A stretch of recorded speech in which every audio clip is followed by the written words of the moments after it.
por la dureza del corazón de ustedes, Moisés les escribió este mandamiento. Pero desde el principio de la creación, Dios los hizo varón y hembra. Por esta razón el hombre dejará a su padre y a su madre, y los dos serán una sola carne. Así que ya no son dos, sino una sola carne. Por tanto, lo que Dios ha unido, ningún hombre lo separe. Ya en la casa los discípulos le volvieron a preguntar sobre esto, y él les dijo: cualquiera que se divorcie de su mujer y se case con otra, comete adulterio contra ella. Y si ella se divorcia de su marido y se casa con otro, comete adulterio.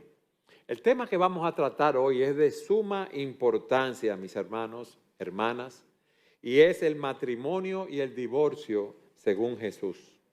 Yo estaba buscando las estadísticas en esta semana de los divorcios en República Dominicana, porque la última vez que lo había visto era alrededor de un 50% de divorcios por los matrimonios que había. O sea, que si habían 100 matrimonios, habían 50 divorcios. Pero viendo otras estadísticas oficiales, indican que ahora la cantidad de divorcios es de un 63%, ya no es de un 45.28 como era antes. ¿Ustedes saben lo que significa eso? Que si antes de cada 2 matrimonios se divorciaba uno, ahora de cada 3 matrimonios se divorcian 2. Esas son cifras de los casamientos, de las bodas, tanto en el 2021 y 2022 y los divorcios que hubo. Y eso nos dice que todos nosotros, de una forma directa o indirecta, somos impactados por divorcios. Hemos visto divorcios en nuestras familias, divorcios en otras familias, de familiares, de amigos, de compañeros de trabajo, personas cercanas a nosotros, personas no tan cercanas a nosotros. Y a través de los años, mis amados, en el trabajo pastoral, en el ministerio pastoral, hemos visto a personas divorciadas que se acercan a nosotros con diferentes inquietudes. Nos han preguntado: ¿desobedecí al Señor cuando me divorcié? ¿Soy un fracaso porque mi matrimonio fracasó? ¿Estoy viviendo en pecado porque me divorcié y me volví a casar? Si no estaba bien que me divorciara, ¿era correcto que me volviera a casar? Y esperamos que muchas de estas preguntas y otras más podamos contestarlas a través de este pasaje que vamos a estudiar.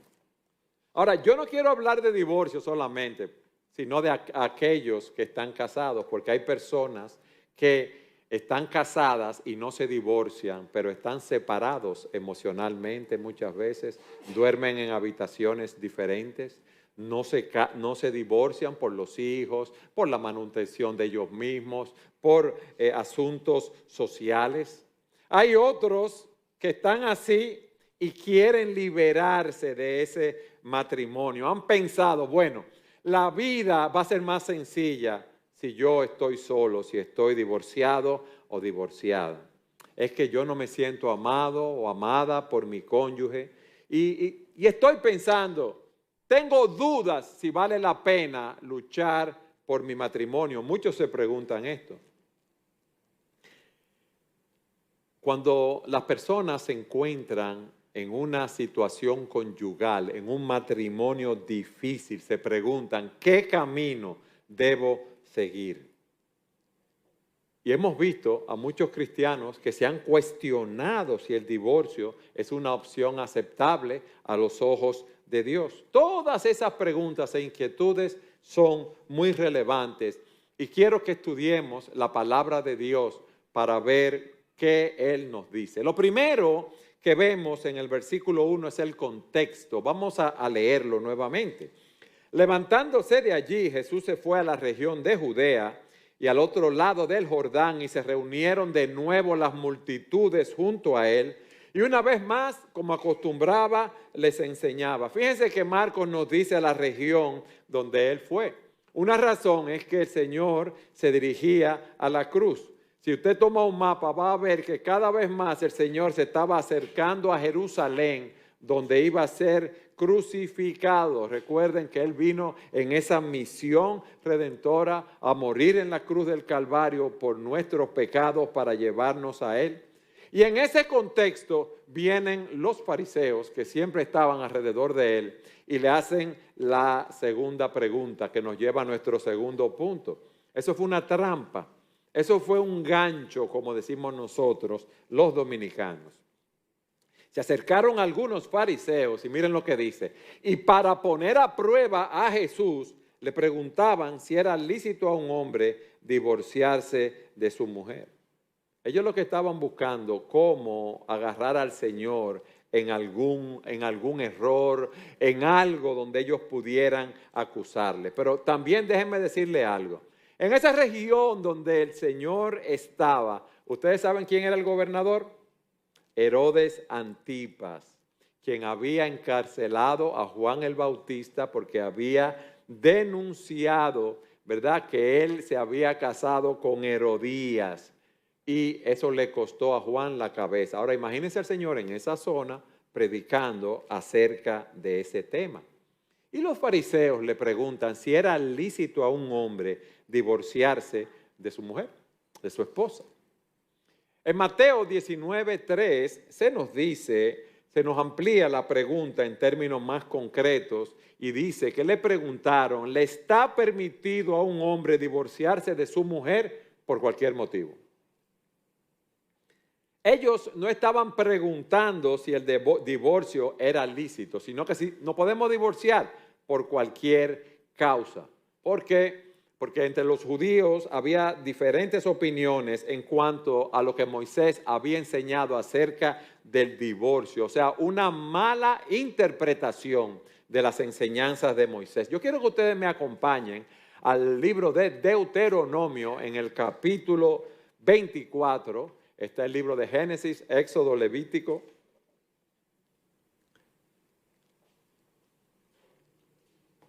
¿Ya lo encontraron? Ah, qué bueno. Fíjense lo que dice Deuteronomio 24. Vamos a leer de los versículos 1 al 4 para ver qué es lo que enseña este pasaje.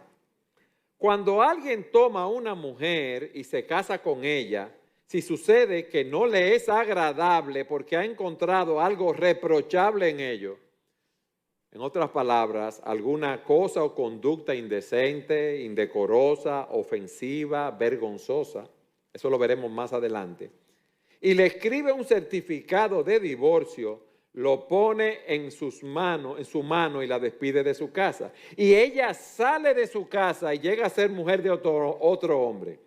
Si el segundo marido la aborrece y le escribe certificado de divorcio, lo pone en su mano y la despide de su casa, o si muere este último marido que la tomó para ser su mujer, miren lo que dice el versículo 4.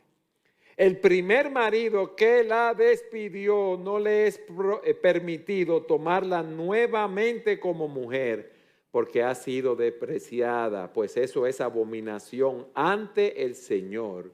No traerás pecado sobre la tierra que el Señor tu Dios te da por heredad.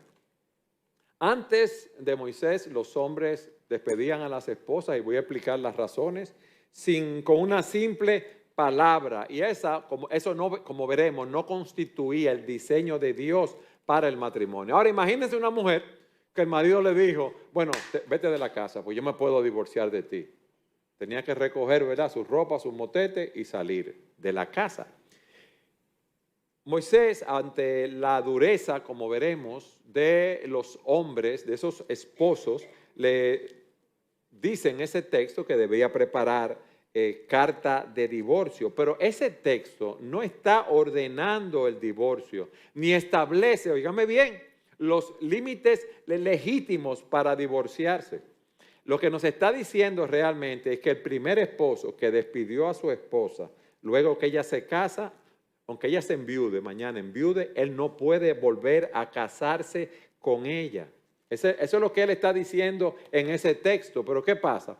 Que los fariseos lo interpretaron como a ellos le convenía. Entonces ellos tomaron la parte de si tú te quieres divorciar con tu esposa por cualquier razón, despídete. Si tú encontraste algo reprochable en ella, alguna cosa, conducta indecente, despídela. Pero lo que el Señor nos está diciendo es, marido, mira, es mejor. O sea, antes de tú darle carta de divorcio a tu esposa, es bueno que lo pienses 2 veces. Porque luego que ella sea esposa de otro, ella no puede volver a ti. Y aunque ella enviude, no puede volver a ti, aunque ese hombre muera. Y aquí se menciona ese certificado de divorcio, pero se menciona de paso, no es la esencia del texto que está aquí. El Señor no está promoviendo el divorcio, sino que está legislando, regulando un caso particular. ¿Por qué, mis hermanos? El divorcio no es un juego, el divorcio es algo muy serio. Yo no puedo desbaratar un matrimonio así que por así. Pero yo quiero que volvamos ahí mismo, que veamos en el versículo 1 lo que nos dice Deuteronomio 24:1. La interpretación. Cuando alguien toma a una mujer y se casa con ella, si sucede que no le es agradable porque ha encontrado algo reprochable, como dije, ¿verdad? Alguna cosa indecente, ofensiva, vergonzosa. ¿Qué es esa cosa indecente? Miren, habían 2 escuelas de interpretación con respecto a esto. Una escuela era la de Shammai y sus seguidores que decían, bueno, tú te puedes divorciar por causa de adulterio, por falta de castidad. Pero había otra escuela del rabino Hillel que tenía un punto de vista más complaciente y había hecho del divorcio algo sumamente fácil.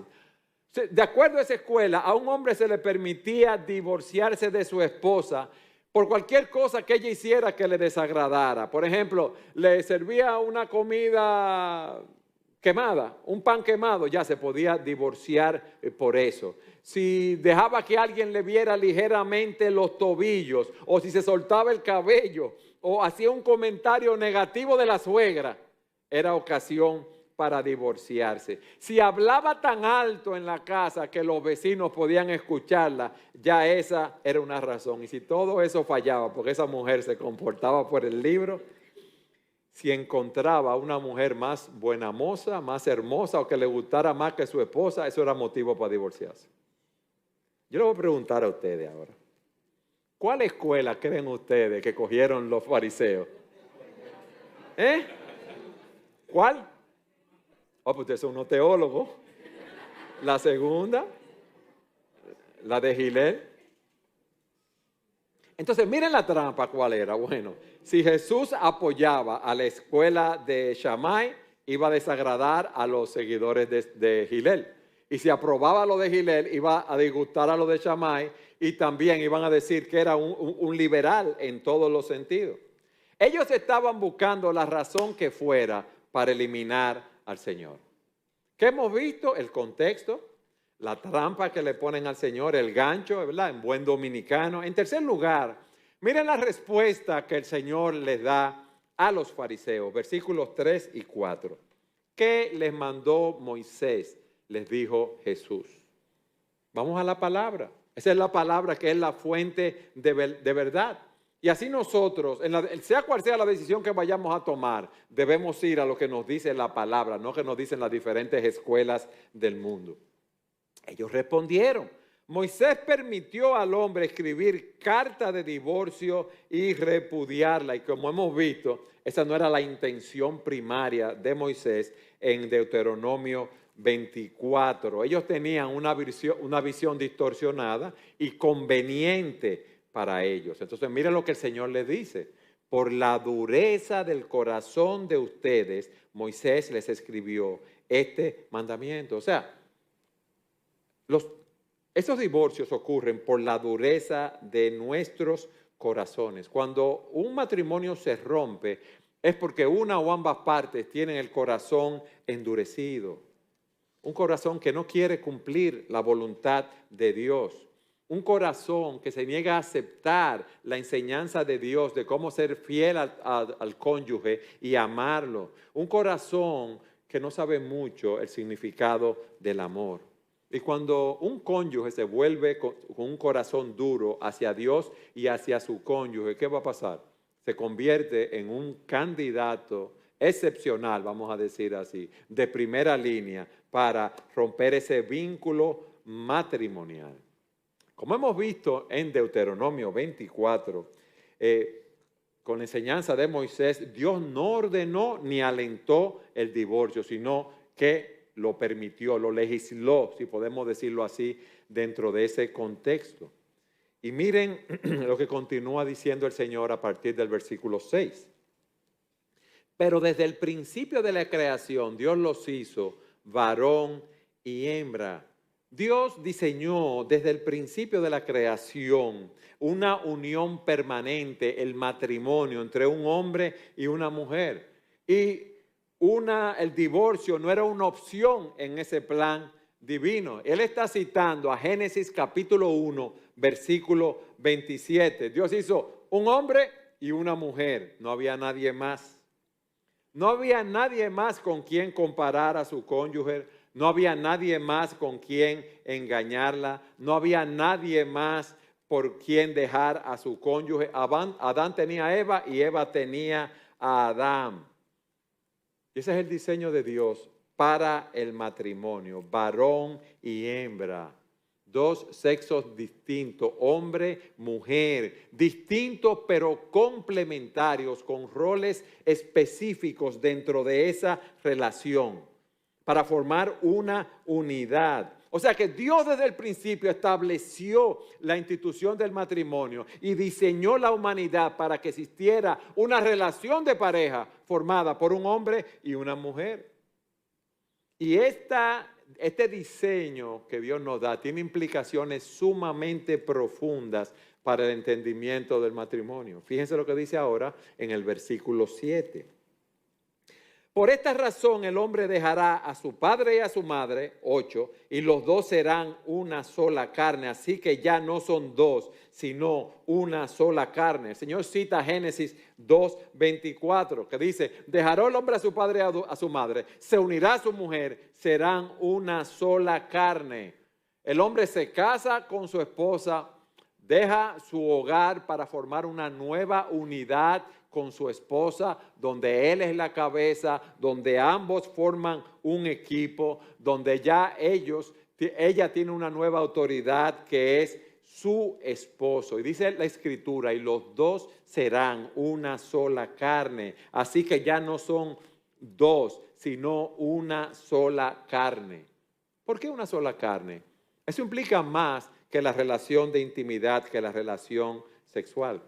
Vamos a ser uno en lo emocional, en lo financiero, en lo espiritual, en compartir nuestras fortalezas, en compartir nuestras debilidades. Tú y yo vamos a estar unidos en un solo propósito. Nos vamos a complementar el uno al otro. Donde tú seas débil, yo te voy a apoyar y voy a poner de mi fortaleza y viceversa. De manera que juntos, óigame bien, juntos cumplamos el mandato de Dios para nosotros. Vamos a depender el uno del otro. Entonces miren lo que dice el versículo 9.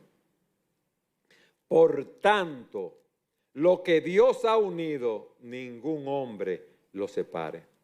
¿Por qué? Porque somos un solo cuerpo, somos una sola carne. Y esto nos ilustra la relación de Jesucristo con su iglesia. Nuestros matrimonios están llamados a ser parábolas vivientes del Evangelio de Jesucristo. Cuando Dios nos llama a salvación, cuando somos unidos a Cristo, ¿Él nos desecha después? No, estamos unidos a Él por siempre. Por eso en Efesios capítulo 5, versículo 25, se nos dice, maridos, amen a sus mujeres, así como Cristo amó a la iglesia y se dio a sí mismo por ella. Así debemos nosotros, hombres, amar a nuestras esposas. Para santificarla, habiéndola purificado por el lavamiento del agua con la palabra, a fin de presentársela a sí mismo, una iglesia en toda su gloria, sin que tenga mancha ni arruga ni cosa semejante, sino que fuera santa e inmaculada. Señor nos llama a salvación cuando estábamos muertos en delitos y pecados, cuando estábamos siguiendo la corriente de este mundo, cuando éramos enemigos de Dios, cuando estábamos bajo el control del príncipe de la potestad del aire. Cristo se entregó, murió por nosotros. ¿Para qué? para santificarnos.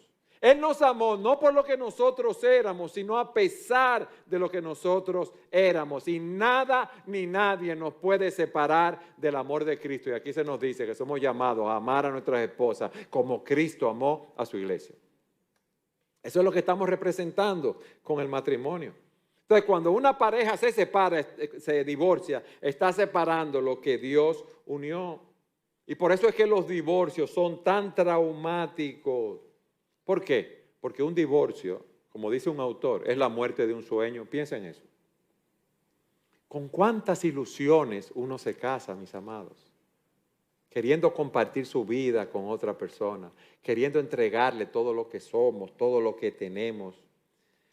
Uno piensa, bueno, si hay problemas que lo habrán, bueno, lo vamos a solucionar. Nosotros no vamos a permitir que nuestro matrimonio termine en el divorcio. Yo sé que tenemos muchos defectos, yo sé que tenemos muchas debilidades, pero tenemos un gran amor y podemos apoyarnos el uno al otro, podemos cambiar, podemos seguir adelante, pero la realidad muestra otra cosa. Dicen las estadísticas, no sé si han cambiado ahora, que el divorcio es la segunda causa de mayor dolor después de la muerte. Nosotros somos seres finitos, mortales y algún día moriremos. Pero con el divorcio, como dice este autor, no sucede lo mismo, porque el divorcio es una decisión voluntaria. Fíjense, cuando nosotros nos casamos, hacemos un pacto de compañía hasta que la muerte nos separe. Es así. Entonces la intención es vivir juntos, crecer, desarrollar una familia, si es la voluntad de Dios, envejecer y morir. Y cuando muere un cónyuge, estando uno casado, es triste, pero uno tiene todos esos recuerdos del tiempo que ha pasado juntos, sea mucho o poco. Esos recuerdos están ahí, pero con el divorcio esos recuerdos son dolorosos. Con la muerte hay un cierre final, pero con el divorcio, cuando hay niños, hay un dolor que está ahí presente y hay una serie de problemas que se reflejan continuamente. Y por eso el divorcio es la muerte de un sueño. Por eso el divorcio es la muerte agonizante de una relación. El Señor en su diseño une a dos personas en uno, ¿sí o no? Y en el divorcio toma a uno y los rompe en dos, los divide en dos. Eso es lo que hace el divorcio. Y si usted pega dos hojas de papel, ¿la puede separar normalmente después que le pone un pegamento fuerte? No, se rompe. Tome madera y dos pedazos de madera de Playboy y únalo con un pegamento. No lo puede volver a separar. Hay un desgarramiento. Y eso es lo que sucede en el divorcio. Hermanos, y a nosotros nos ha tocado como pastores ministrar, ¿verdad? Apoyar, estar con personas que han pasado por ese proceso de divorcio. Y todos nosotros lo hemos visto. A nosotros nos ha tocado, a muchos de ustedes les ha tocado estar, porque lo han pasado ustedes o han tenido familiares muy cercanos y ustedes los han acompañado. A nosotros nos ha tocado también de la misma manera, pero también como parte del ministerio pastoral. Y es sumamente triste ver esa situación que se presenta. Entonces, es lo que el Señor le está diciendo, le está dando todos esos principios. Pero eso nos lleva a un cuarto punto. Miren, en el versículo 10, ellos vuelven a la casa donde estaban y los discípulos le hacen una pregunta. Dice el versículo 10, ya en la casa los discípulos le volvieron a preguntar sobre esto y él les dijo, cualquiera que se divorcie de su mujer y se case con otra, comete adulterio contra ella. Y si ella se divorcia de su marido y se casa con otro, comete adulterio.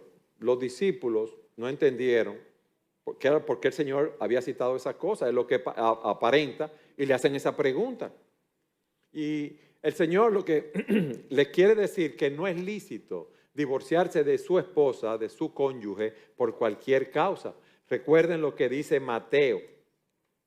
Mateo 19, allí le preguntan los fariseos para ponerlo a prueba. ¿Le está permitido a un hombre divorciarse de su mujer por cualquier motivo? Es en el 19:13 y en el versículo 9 él responde, pero yo les digo que cualquiera que se divorcie de su mujer, salvo por infidelidad y se case con otra, comete adulterio.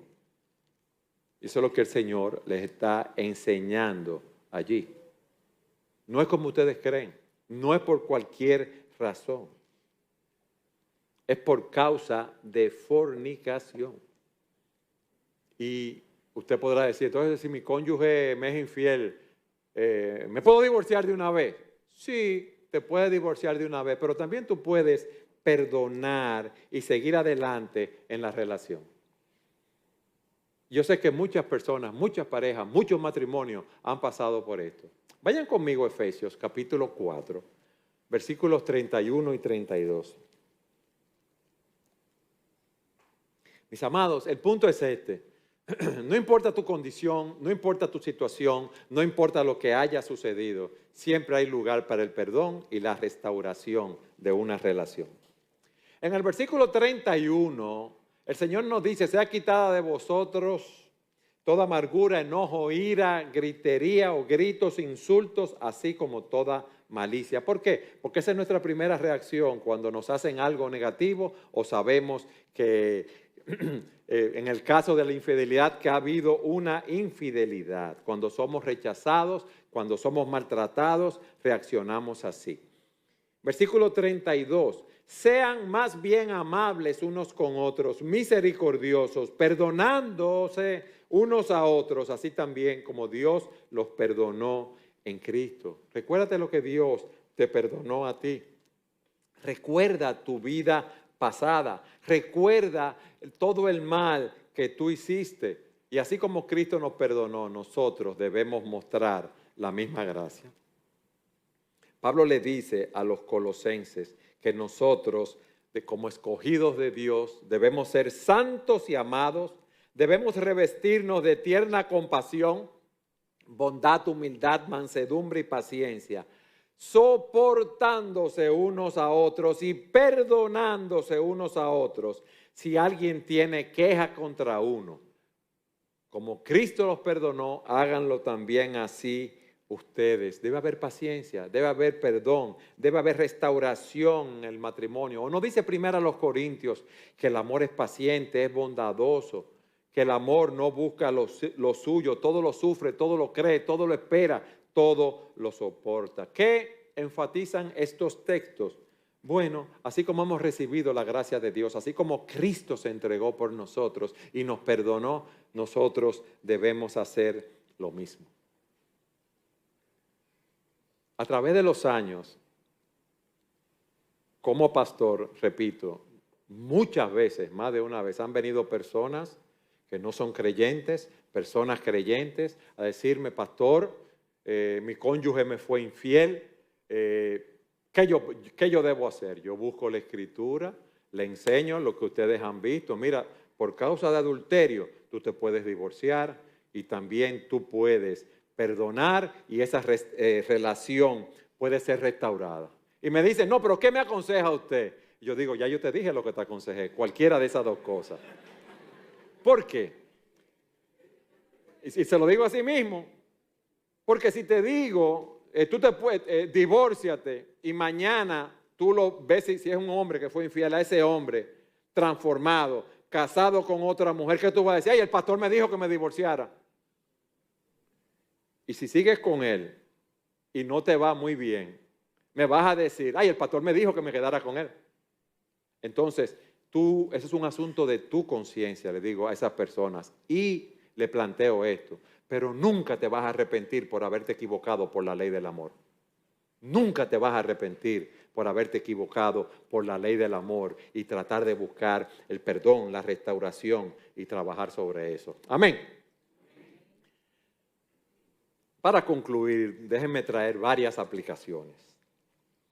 Yo quiero decirle a los divorciados que esta enseñanza es una enseñanza dura y si fue por tu pecado o no fue por una causa bíblica que te divorciaste y te sientes abrumado o abrumada, convicto de pecado y no sabes qué hacer, Recuerda que si tú eres cristiano, si tú te has arrepentido de tus pecados y has confiado en Cristo para salvación, ahora tú eres una nueva criatura en Cristo y tus pecados han sido perdonados. Dice Efesios, el apóstol Pablo a los Efesios, Dios es tan rico en gracia y bondad que compró nuestra libertad con la sangre de su Hijo y perdonó nuestros pecados. Compró nuestra libertad en el mercado de esclavos donde nos encontrábamos, sujetos al mayor jefe de esclavos, que era Satanás, y Cristo nos compró con su sangre y perdonó nuestros pecados. Ya Él nos redimió. En Apocalipsis, Juan dice en el capítulo 1, versículo 4, hablando a las 7 iglesias que están en Asia, dice, oigan esto, gracia y paz a ustedes de parte de aquel que es y que era y que ha de venir y de parte de los 7 espíritus que están delante de su trono y de parte de Jesucristo, el testigo fiel, el primogénito de los muertos y el soberano de los reyes de la tierra, al que nos ama y nos libertó de nuestros pecados con su sangre e hizo de nosotros un reino de sacerdotes para Dios, su Padre. A Él sea la gloria y el dominio por los siglos de los siglos. Amén. Cristo nos compró con su sangre. La penalidad por nuestro pecado ya fue pagada en la cruz del Calvario. Él nos dice que si confesamos nuestros pecados, Él es fiel y justo para perdonarnos y limpiarnos de toda maldad. Qué glorioso cuando venga el maligno a atacarte por tus pecados, por aquellas cosas que tú has hecho mal, por esas infidelidades o por ese divorcio. Si tú estás en Cristo, tus pecados han sido perdonados porque ya Él lo pagó en la cruz del Calvario. Y alabado sea el Señor por eso. Yo quiero decirle algo a los casados ahora. Como vimos, el Señor dice en el versículo 6 del capítulo 10, que desde el principio de la creación el Señor los hizo varón y hembra, y por esa razón dejará el hombre a su padre y a su madre. Aquí no lo dice, pero en Génesis 2:24 y otros textos dice, y se unirá a su mujer. O sea, harán un pacto en la presencia de Dios y los dos serán una sola carne. Así que ya no son dos, sino una sola carne. Por tanto, lo que Dios ha unido, ningún hombre lo separe. ¿Tú estás casado? Qué bueno, qué glorioso, qué bendición. Tú debes proteger tu matrimonio, proteger tu matrimonio. Tú debes cumplir con ese pacto que tú hiciste en la presencia de Dios. Estar juntos en pobreza, en riqueza, en salud, en enfermedad, en todas las cosas que vengan a tu vida. Porque ese fue el pacto que hicimos en la presencia de Dios. Mira lo que Dios dice en su palabra para el matrimonio. Sigue los preceptos de Dios en el poder del Espíritu Santo. Trata de que tu matrimonio refleje esa relación de Cristo por su iglesia. Es verdad que tenemos pecados remanentes. Y es verdad que hay momentos en que esos pecados salen a flote, a luz. En buen dominicano hay momentos como que chipeamos, ¿verdad? Hay momentos que tú quizás no quieres ver a tu cónyuge o te hace algo que a ti te disgusta. Pero recuerda que estamos unidos por la gracia de Dios hasta que la muerte nos separe. A los solteros, dice, es bueno querer casarse. Dice la Escritura que aquellos que no tienen el don de continencia es mejor casarse que estarse quemando. Pero cuando usted vaya a buscar un cónyuge, una mujer, ¿verdad? Que como hombre busca, o un hombre que busque a una mujer, recuérdense, amados a los hombres, porque nosotros tomamos la iniciativa para elegir lo que dice Proverbios 11:22. Como anillo de oro en el hocico de un cerdo es la mujer hermosa que carece de discreción. Ella puede tener el cuerpo más bonito del mundo, la carita de un ángel, todo lo que te gusta, pero dice aquí que esa mujer que le falta discreción, o sea, sabiduría, buen juicio, prudencia, sensatez, puede ser muy linda, pero es como un anillo de oro en el zarcillo de un cerdo. Y recuerdo que el pastor Sugel decía, si te casas por el anillo de oro, ese anillo se va, pero te vas a quedar con el cerdo. Te vas a quedar con el cerdo. Y es verdad. Envejecemos, nos arrugamos, se nos cae el pelo, emblanquece, engordamos, vienen los partos, vienen las estrías, viene la gordura, vienen muchísimas cosas. El anillo de oro se va y nos quedamos con el cerdo. Y a los inconversos que están aquí, dice la Escritura, el apóstol Pablo hablando, palabra fiel y digna de ser aceptada en su totalidad. Cristo Jesús vino al mundo para salvar a los pecadores, dice Pablo, entre los cuales yo soy el primero. Pero por esta razón recibí misericordia para que en mí, el primero, Jesucristo, demostrara toda su paciencia como un ejemplo de los que habrían de creer en Él para vida eterna. Cristo vino a salvar pecadores, no importa qué tan grande hayan sido tus pecados. No importa lo que tú hayas hecho. Recuerda que Pablo era un perseguidor de la iglesia. Entraba en las casas de los cristianos, los tomaba, los llevaba presos. Pero él dice cómo la gracia de Dios puede transformar nuestros corazones. Si tú estás aquí y no conoces al Señor y tienes esa carga en tu conciencia, recuerda que Cristo vino a salvar pecadores. Y dice Romanos 5:8, pero Dios demuestra su amor para con nosotros en que siendo pecadores, Cristo murió por nosotros. Murió por su pueblo, por sus elegidos. Muestra ese amor incondicional. Por lo tanto, tú debes ir a la presencia de Dios, confesando tu pecado, sabiendo que Él es fiel y justo para perdonarte y limpiarte de toda maldad. Qué bueno es el Señor.